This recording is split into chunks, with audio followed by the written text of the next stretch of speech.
जय श्री कृष्णा मित्रों, मैं देव स्वरूप शास्त्री आप सभी का स्वागत करता हूं। आज हम बात करते हैं मंगली दोष के ऊपर। मंगली दोष, पहली बात तो हम ये जान लें कि मंगली दोष होता है या नहीं होता है, इसके बारे में हम बाद में चर्चा करेंगे।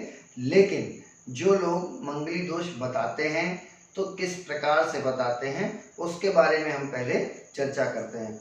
और आज मैं आपको एक बात और बताना चाहूँगा कि कई लोग कहते हैं कि घोर मंगली, मांग मंगली, पाग मंगली। तो ये हमेशा आप ध्यान रखिएगा कि घोर मंगली, मांग मंगली और पाग मंगली जैसा कोई भी शब्द शास्त्र के अंतर्गत नहीं है।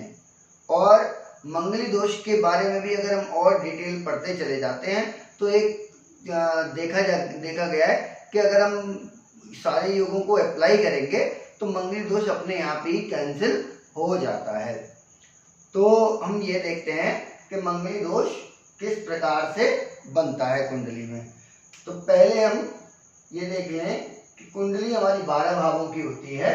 उन 12 भावों में से इस प्रकार ये 12वें घर से लेके और इस तरीके से हम इसको सी बना दें तो यहाँ मंगल होगा, यहाँ मंगल होगा और यहाँ मंगल होगा, यहाँ मंगल होगा और यहाँ मंगल होगा, तो व्यक्ति को मंगली कहा जाता है।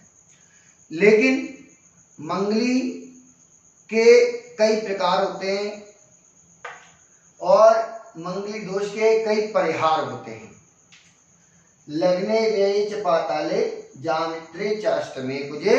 अगर मंगल हमारा 12वें घर में, लग्न में, चतुर्थ स्थान में, सप्तम स्थान में और अष्टम स्थान पर आता है तो मंगली दोष कहलाता है। लेकिन यदि केंद्र में 1, 4, 7, 10 ये इन घरों में यदि मंगल राहु आ जाता है या गुरु कहीं भी आ जाता है, इन 1, 4, 7, 10 में से राहु या गुरु कहीं भी आ जाता है तो मंगल दोष नहीं लगता है।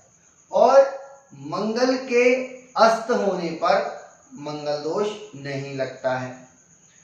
और मंगल का मकर राशि में होने पर भी मंगल दोष नहीं लगता है, क्योंकि मंगल मकर राशि में आकर उच्च का हो जाता है।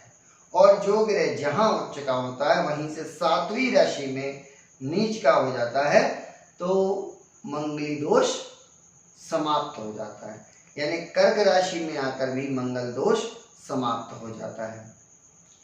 और भी इस प्रकार के कई परिहार शास्त्रों के अंतर्गत दिए हैं, इसलिए मंगली दोष को अधिक मान्यता नहीं देनी चाहिए। मंगली दोष के बजाय हमें शास्त्रों के अंतर्गत और जो कुंडली मिलाने के तरीके दिए गए हैं, कुंडली मिलाने के लिए हमें विशेष रूप से दोनों जातक और जातिका का दोनों की कुंडली में सप्तम स्थान को विशेष रूप से देखना चाहिए, सप्तम स्थान के स्वामी को देखना चाहिए। तो इसलिए सर्वप्रथम आप ये ध्यान रखें कि मंगली दोष से डरे नहीं। जिन लोगों के मन में ये भय है कि मंगली दोष आ गया किसी बच्चे की कुंडली में, या मेरी बेटी मंगली है या मेरा बेटा मंगली है तो मंगली से ही विवाह होगा, ऐसा कुछ नहीं है।